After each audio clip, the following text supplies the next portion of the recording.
let's assume that I own a B2B small size company and I'm scaling, my business is scaling pretty well. When would be a good time that I need to outsource the web development piece? So there's several, great question. There's several scenarios that I see. One, it depends on the budget for the marketing department. It also depends on the level of projects and tasks that you have going. For example, one scenario is if you don't have an in-house developer and you're looking to move quickly, scale with marketing, and there's rebranding, there's parts of the sites that need to be revamped, or the site is, it's been through many developers. And when you make a change, it breaks a part of the website. So that's one scenario where you can bring, an outsourced website development company. I like to call them website partners, and they can come in, they specialize 100%, make sure they specialize 100% on your platform or the platform that you want to move to. For example, if you're on HubSpot, you want to move to WordPress for websites, make sure that you get a WordPress developer. If you're already on WordPress as an example, then yeah, same scenario, get a WordPress developer. Another thing is they do sometimes, a B2B company does have an in-house developer or two, but they're so overwhelmed with tasks and projects, and they need that additional support. So what I've seen B2B companies do is they'll go ahead and, hire a vendor, a website partner to help with the overflow. That way they can support them, keep things moving along the pipeline. So that's one, or the assembly line, but that's one scenario that I see very often. The reason why they do that too is because they are trying to grow an internal team, but it does take time to hire, to recruit, to do all that stuff, right? But they also see it as a great way to, see what is great talent out there in the market. And then what do these vendors offer that would help us with the hiring process too? Also, it's cost effective. So if you think about it, so I'm in Silicon Valley, right? So to hire pretty much a full-time developer right now, I mean, they're demanding $170K, $170,000. And you got to talk about benefits, dental, all that stuff, right? And that is cost the company a lot of money, where you can actually, outsource the web development and maybe pay around 100K or less than 100K a year. They're a vendor, but instead of one person, you actually get a team. So you could have 1 to 3 developers on any given day on your website. And it's an agency that's really focused on WordPress development, if that's the, content management system, the platform that your website is on. So there's a lot of benefit with that. And I always encourage them, not just because I run a WordPress website development company, to do it just because and do business with me. I mean, I don't really care. Yes, it helps, but you can do it with anyone. But it really helps to see the talent, the processes in place, because every company has a different process in place. The service that they're offering, make sure you get real service. And then the support. When you start seeing how a website partner supports you throughout the whole process, you're able to hire better. And when you hire better, the last thing you want is to hire bad talent, which it's hard to hire good talent. It really, really is hard. So, but you're able to filter through based on the experiences that you've had with your vendors. So there's a lot of benefits that come with that. And those are the scenarios that come to my mind specifically. And, if you're a CMO or VP of marketing, that's something to really consider too, because you don't want someone like a junior developer going in there messing up stuff. You don't want your development team, if you have an internal team, to get overwhelmed to where they're cracking. They can't even take a day off. Like, you don't want that. Like, you want to, share the burden. You want to get some additional support there. And also understand, how can I plan ahead? Let's not be reactionary. Because something that I see with web development, people react. It's an emergency. And it's like, no, it's not. It's urgent because you didn't plan accordingly. So a lot of things can be avoided if it's just planned accordingly. Sit down, let's talk to the team, let's talk to the web development team, the website partners too. It can be once a week, once a month, once a quarter. But planning it out, I think having a project management tool is also very important. We use Asana for project management, and then laying out the timelines. We call them sprints. Every week we know exactly what the priority is, right? And then the in-house team, if they do have an in-house team, they tackle the more urgent emergencies. And then we the website development team that's outsourced, they handle more of the not as urgent, but still like a medium type priority where it still needs to move forward. And we have people working on it. So that's kind of the scenarios. Hopefully that answered your question. Yeah, it did. Yeah. It's usually those kind of scenarios with B2B companies, and they're looking to scale. So one thing with marketing is speed. You got to move fast if you want to stay ahead of the competition. As you said, having an internal person dealing with the website piece, website development piece is quite, I find it quite risky. And also, as you said, your team or like another outsource website development team is just too much focus on that side of the business, right? They are the real experts of that topic. So that they get all the updates, they are up to speed. So I completely agree that putting somebody in-house, especially if you are not at the enterprise level, that doesn't make too much sense. And on the other hand, the website projects that I handled with my clients, it's a very detailed and technical process. And it takes time, and it's important to have somebody that's managing the process outside for you. What's the duration? I know it depends on every business, but what's the duration to build up a website for a small business, let's say? Yeah. So if it's a standard WordPress website, not complex and anything, and I know I have to define complex, but I won't do it on this here just to save us some time. But I always say it's going to take us 4 to 8 weeks to get it completed from start to finish. And that's a lot of cushion time. A lot of cushion time. I don't think a website should take longer than 8 weeks to be completed. It should definitely not take 6 months or a year to be completed. I just think someone's just not prioritizing the project and it's hurting marketing and sales. So overall the business, right? But I say 4 to 8 weeks, and that's a lot of cushion time, because the reality is if I didn't have any projects, we can get it done in 24 hours. Wow. But I tell our prospective clients 4 to 8 weeks because there's a lot of back and forth with the client. So we go through a design phase. One, we get all the content first from the client, because sometimes they want to update their website copy. Sometimes they want to update images, whatever it is, right? Campaigns. But we make sure that is 100% completed. And then once we receive the website content, we then go into the design phase where we do mock-ups. And then once the mock-up is approved by the client, because we'll go back and forth on revisions, we then go into the development phase where we build it on a staging environment. I call it a construction site, so no one sees it. And then once that's built, the client gives us the approval. We then launch it for them. But the thing that takes the longest is the client feedback, going back and forth. Sometimes they're busy. You know this as an entrepreneur yourself. Sometimes they're busy. Sometimes they have other top priority items on their list. So it's us making sure that, one, we're tackling everything and meeting the deadlines.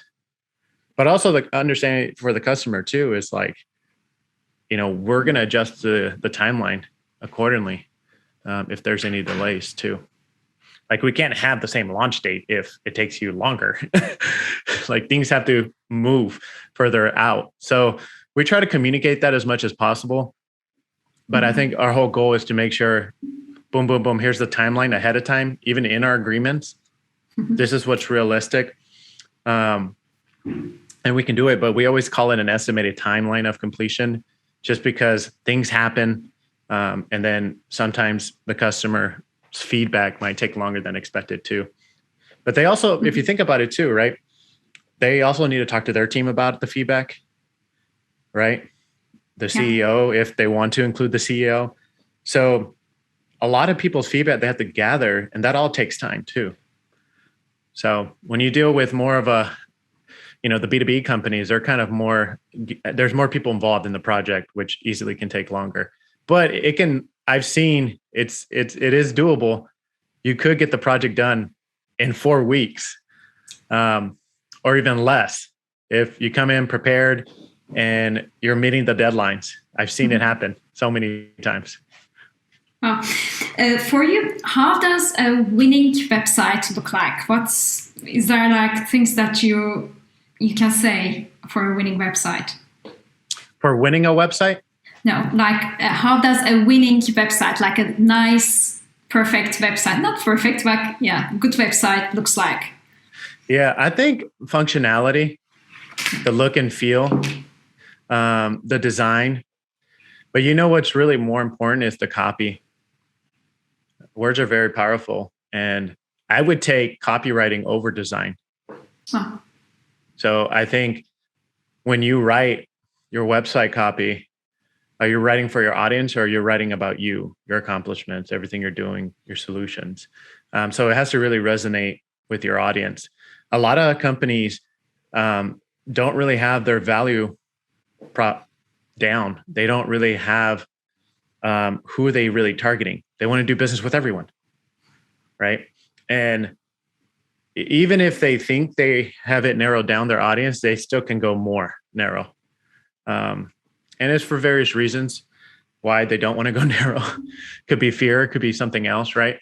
But to us, it's more the functionality, the user experience, but the website copy is going to be the most crucial part of the whole thing. Because what we try to do is one, can we improve your online presence? We're going to improve your online presence. Two, how can we improve lead conversions to improve your sales? And then three, how can we provide an amazing user experience? So those three is our main focus. Mm-hmm. And that comes with user experience, comes with page load times. How can we get you faster page load times? A lot of websites right now take longer than 2 seconds to load. And the way Google sees it is your website is broken, onto the next website.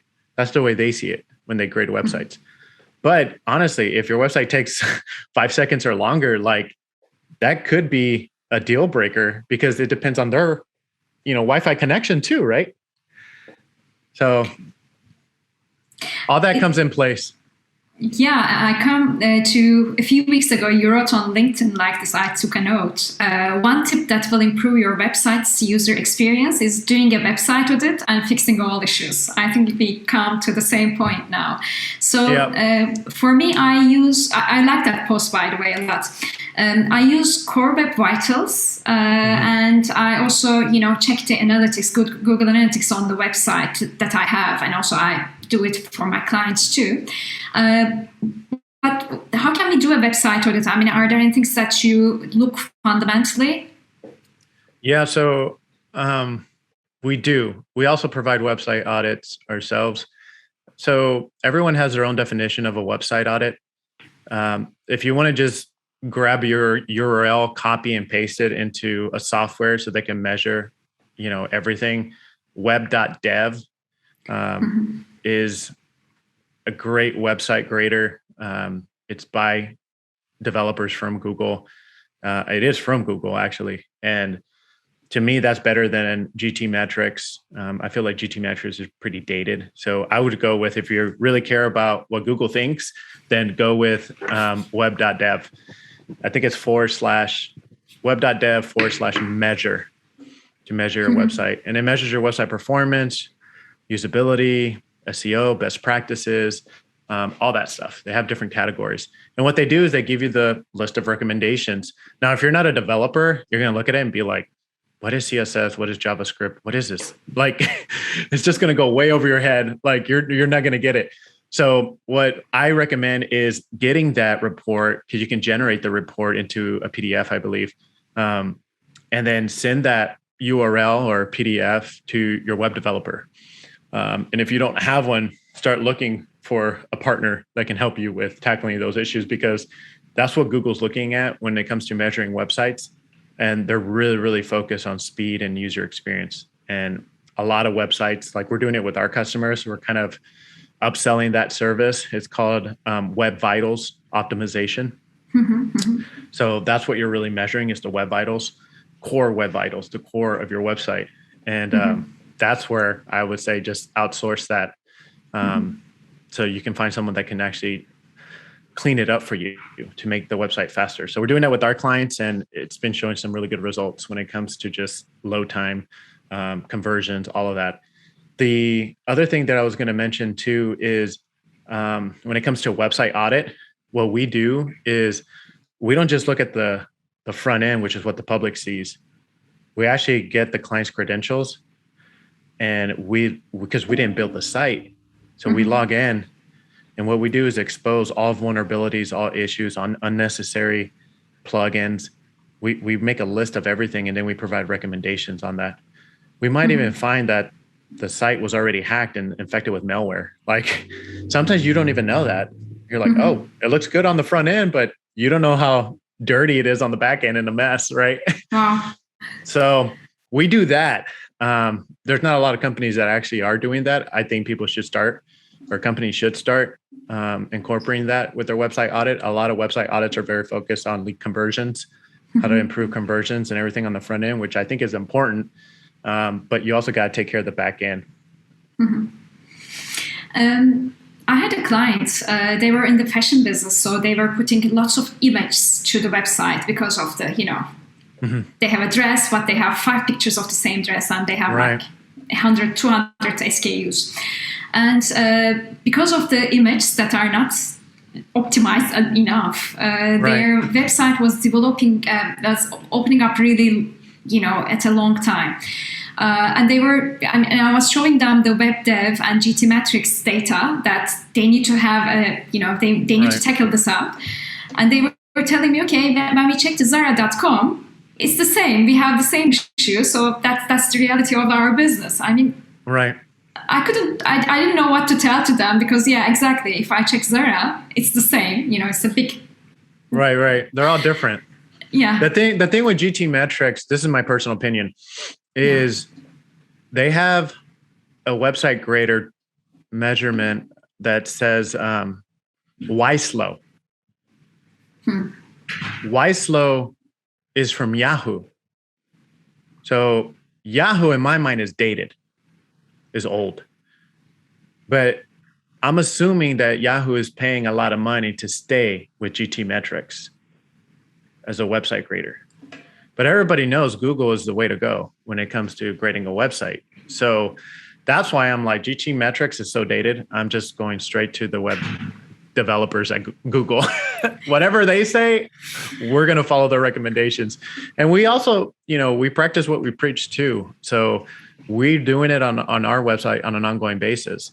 So every month we're like in there cleaning up the code on the back end, running our website through web.dev, just to make sure that we're green in all categories. So they measure it with colors.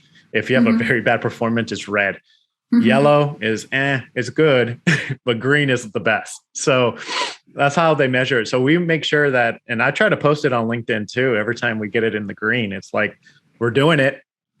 We're also providing it to our clients too, because there's a lot of companies out there that don't even do it for themselves, right? How frequently, you said every month we do the web audit, right? How frequently would you recommend doing that? Once you are all green, let's say. I recommend it as part of the ongoing maintenance plan. So every month, once a month, make sure that it's in the green, especially if you're doing a lot of changes to your website. And like you said, there's clients that are in there uploading billboard large images that aren't optimized. That will kill your performance in a heartbeat. So it's good to like have that once a month, because then the web developer or website partner goes in there, cleans it up, and re-optimizes. So all that's super important, especially for B2B companies. I mean, it even happens to B2C. I still recommend it because let's talk about B2C. Okay. Yeah. I don't focus on B2B, but let's talk about B2C because I know you have B2C as well, right? Yes. Okay. So here's why that's super important. If you have an e-commerce functionality on your site and your website is slow, you're losing sales right off the bat. Guarantee it. So the whole shopping experience needs to be quick, fast, less steps. I would even encourage whoever the owner is or whoever the marketing person is that's managing the site to go through the experience themselves. Put yourselves in their shoes. It took you 8 steps to check out. Can you make it in 4 or 5 steps? Like, how can you make it more effective and efficient, right? Like e-commerce websites should be 2 seconds or less for load time. If I go to the homepage, it should not take me more than 2 seconds. So Web Vitals optimization on a monthly basis is super crucial because it makes the website faster. It cleans up all the stuff that you add. Because if in e-commerce, you're adding product images, descriptions, you're adding everything, right? So to me, I think it's even way more important for an e-commerce website to have Web Vitals optimization. Because there's constant update and also there's too much visits to the site on a daily basis. So probably, hopefully, yeah. Right. And database cleanup, that's another thing too. So I think it's important to have it on one. There's website maintenance, which is, manages the hosting, it manages the themes, the plugin, updates them, make sure they're up to date, running properly. Security layers are in place. There's all that stuff with ongoing website maintenance, which to me, I feel like that's pretty basic. But when you do Web Vitals optimization on top of that, one, website maintenance is crucial and it's important. Every website should have it. Doesn't matter what platform it's on. You always want somebody managing the site. And then the other one is the Web Vitals optimization. I feel like that just takes the website to another level when you add the Web Vitals optimization. If you care about the user experience, then yes, you should get Web Vitals optimization. I don't know who has a website and isn't considerate of the user experience. That's my thing. Well, I mean, there are people out there, but and also, as you said, I mean, the copy is one of the most important things of a website, and it's the same, I think, case. It's even the more important case for B2C companies, especially the descriptions on the product page, because people are searching for those words, and I see too many companies not putting the right descriptions and not putting enough of effort to the product description pages too. Which is one of the most crucial things in a website. Right. Definitely. My recommendation is to hire a conversion copywriter. That's my recommendation, especially if it's all about sales, online sales. You have a high conversion copywriter that can go through it. And this is not the same as, I feel like they get undervalued, copywriters. It's not the same as, oh, I'm really good at emails, so I can do the description. No. That's like saying, I'm really good at web development. Let me go ahead and build a website, but it's a disaster. So I think it's really understanding, hey, this is not my expertise. Value that your ROI is going to be better because you're hiring an expert and they're going to do a ton of research. They're going to write. They're going to talk to your competitors. They're going to do a lot of proofreading, editing, like they're going to do a lot of brainstorms. So they're going to find the pain points, the things that trigger them to buy. They're going to actually do that. What differentiates you from others? They're going to bring that story out to life. So I really think hiring a conversion copywriter would be the way to go. I completely agree. I mean, and not leaving that topic to someone inside the company that has, just good writing skills, right? Right. It's something else. Exactly. So I know that you have a podcast channel too, and Mastering B2B Marketing. Are you on the 120th episode? Am I saying it right? Or I don't even know what episode we're on. You might be right. I know we're over the 100 mark. It's 120. It's 120. You did your research. Yeah. Yes. Thank you. I was like, 120. What? Yes. We've been doing it for a while, yes. I'm new in this area, so this is my fourth episode, and I just Congratulations. Thank you so much, and thank you for joining me. Yes. So I'm curious to learn more here. I recognize that everyone has a different process, a unique process of their own. Some things are overlapping, just like we both use Anchor FM. What's your exact podcast process? My exact process for podcast is I record a video like we're doing right now. And then I send it to my video editor. Well, before I send it to my video editor, I actually write down, I go over the video myself, and because I was already in the interview, I know exactly what short clip I want on LinkedIn. So my ideal clients are hanging out on LinkedIn. So to me, I'm thinking about what's going to be the short clip for LinkedIn. And I try to keep it under 3 minutes. Because anything longer, people's attention span and all that stuff. So I keep it under 3 minutes. And then what we do is we get that, I send it to the video editor. He chops it up. So he uploads the full audio to Anchor, our podcast hosting provider. And then he uploads the full video to YouTube, to Jerem Web Marketing YouTube channel. Now, we provided both video and audio. A lot of companies just provide usually the audio. And the reason why is because we asked marketers what they would like, and surprisingly, more people wanted to watch it instead of listen to it. I was shocked. I was like, what? I'm over here walking and listening to the audio. But they're like in front of the computers. They open up a tab, they type in YouTube, and they're like, where's the video? So I started posting the links in the comments on LinkedIn for the YouTube and for Spotify and Apple. And then we get that one short clip. So our strategy changes all the time, but I'm going to give you my current one, okay? We use that LinkedIn. The aspect ratio, I believe, is 1:1, so it's square. And then what we did is we created a template where we have the headline of the video. And we try to make it, very eye-catching, very like, this is what the hook, right? This is what people really want to know. Like SEO is dead and here's why. Like something like really intense. Well, maybe not that intense, but something that's, eye-catching. And then what we did before, now we're doing the captions. So we used rev.com. And we get that short clip, the LinkedIn short clip, we upload it to rev.com and we get the captions. And then we edit the captions in Rev. And when it looks good, we spit out the .srt file, because that's the file that spits it out. And that's the file LinkedIn format accepts.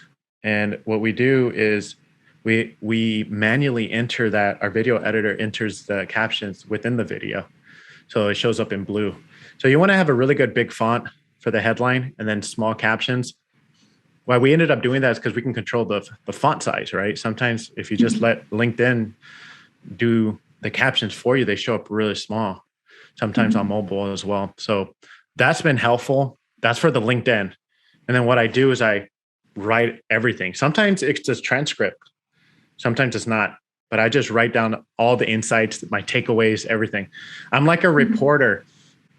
I interview people. Here's my takeaways. And then I put it on LinkedIn. So that's been a really good approach. And has also helped me as well as an entrepreneur to implement those marketing strategies for our business. So a lot of it has evolved over time. Now for the YouTube, we also just upload it. It's a different size video. It's more wide. So I think it's 1080. So it's one of those videos. And then the audio, we have our template for that too. We have intro music, we have outro music. We have those things too that our video editor does. Now that short clip for LinkedIn. Yeah. So the new thing that we're doing, so that was half the strategy right there that we do. The other half is we're experimenting with TikTok. So we're experimenting with TikTok. YouTube Shorts is super popular right now, which is pretty much TikTok. They try to do their own version of TikTok. Instagram Reels it's pretty much TikTok. The aspect ratio is 9:16. So it's very vertical. right? The video. Yeah. So we use that LinkedIn video that under 3 minutes. Let's say it's 3-minute video, right? Now, YouTube Shorts only does 60 seconds videos. That's the limit. TikTok used to do 60 seconds. Now they extended it to 3 minutes. Instagram Reels, I believe it's still 60 seconds. That might have changed. That's what I know. Yeah. Yeah. So here's what we do. We killed 2 birds with 1 stone. We only do 60 seconds or less, and we upload that. We get that LinkedIn video that's 3 minutes. We shorten it to 60 seconds. We try to make it like 57, 55 seconds. And we make it, and we upload that same video to YouTube Shorts, to TikTok, and to Instagram Reels. So we're experimenting with that right now.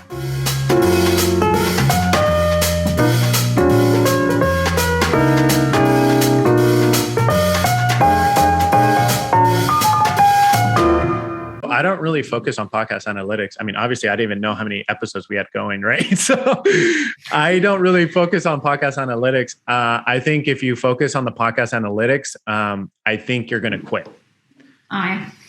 Because a lot of people are thinking about what's my ROI? What's this? We're not getting any leads. It's a top of mind strategy. And top of mind doesn't mean 3 months, 6 months, 1 year.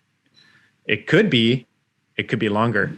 I had a guest on my show. He was a B2B company, and he was a marketer, right? And he said, hey, I've been, like you were mentioning, you live in my feed, Jesus, he was saying.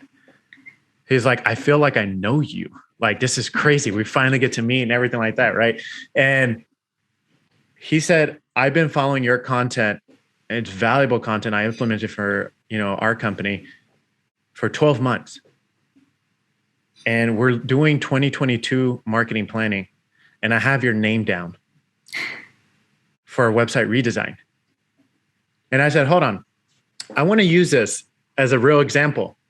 12 months and you're not even my customer yet. But I've been in your mind the whole time. When you think website redesign, Jesus McDonald. Exactly. Yeah. So to me, it was like, this is what podcasting is all about. And I didn't put pressure. I'm not saying let's get the deal closed like today and stuff. But I wanted my listeners to hear that this is what podcasting is. This is brand. This is branding. This is reputation. This is everything. But the fact that we can, without a podcast, he would never know me. On top of the branding piece, I think you get to know the other person pretty well, and also you get to know that area of business pretty well, because I personally do quite a lot of research, because first of all, I'm quite curious about the person that I'm about to meet. Right. And I'm also curious about what they are doing, so that I can ask the correct questions so that it makes sense to my audience too. I think that piece, the networking piece, and also getting to know more people and getting to know deeper into some of the topics is another extra benefit of doing the podcast. That's how I feel, actually. And my last point is about LinkedIn, actually. For me, it increases steadily. I know we shouldn't be looking to the numbers too much, but at the end of the day, everyone looks at it, right? I know that the engagement levels are down on LinkedIn, but is there how does it go for you? I know that you post quite a lot of not quite a lot, but you post consistent content, and it's always on top of my feed. How does that go for you? Like the number of followers, for example. Was there a time that it jumped and it made a huge jump because of a particular thing that you do? I think the most important thing, and I've also learned this from other LinkedIn influencers and B2B marketers that I have on the show, the thing that's consistent with everyone I've interviewed and that I'm doing right now is consistency. The more consistent you are, the better. So I post Pacific time because I'm in California, 8 a.m. There's times that I post outside of that, as additional posts, but I try to keep it 8 a.m. So people know when to expect your post. Some people go looking for your post if it's really good content. And I stay consistent. Now, if you're just starting out, I wouldn't say do it every day. I went all out and did it every day, including weekends. And I committed to a year of doing it. So if you're serious about growing, I would say on any platform, it doesn't have to be LinkedIn. Where does your ideal client hang out? Right. And what I'm saying is don't just, if we bring up TikTok, I had a friend that just left LinkedIn and went to TikTok, and I asked him, where's your ideal client? LinkedIn. I'm like, oh my gosh. I'm like, you're supposed to do a little bit of TikTok and experiment, not just leave your ideal client. So you have to know where your target audience is. But to that point is, if say it is TikTok, hey, my ideal clients are in TikTok. Okay, well then post every day. Now, if every day is too much and you're just starting out, for those that are listening, I would say start once or twice a week. Mm-hmm. Where I'm at right now, I post on weekdays only. So Monday through Friday, 8 a.m. is what I post. And wow. I try to post very specific, content around WordPress websites. Sometimes I'll throw a kid. I throw my kid in there on the weekends. Dustin. my son, Dustin. Yep. Because that just brings out more, me as a dad. It brings up a different side other than an entrepreneur, right? Or a WordPress guy. So to me, it's being consistent. Now, quality does matter too. So if you're just starting out, I would say commit to 1 year and post twice a week. Sorry. Now, if you can do weekdays is good enough. If you want to do every day, go for it. But don't be too hard on yourself either. Like if you miss a day because you're sick or something like that, that's fine. Don't worry about it. No one's judging you other than yourself. But you see the results. And that's when I started seeing it after 3 months, after 6 months. I think it was after 6 months, I started seeing the followers kept going. Because I changed my LinkedIn profile from connect to follow, the button follow. Oh, okay.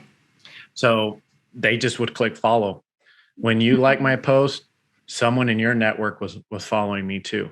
So it just gets spread through different degrees of connections. So I would say be consistent.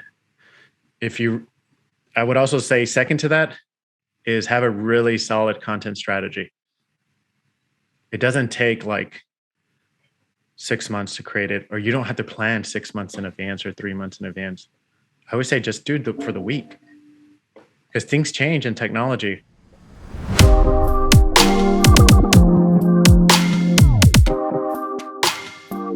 All right, guys, thank you so much for watching. As a reminder, don't forget to subscribe. You can also listen to our podcast on your favorite podcasting app.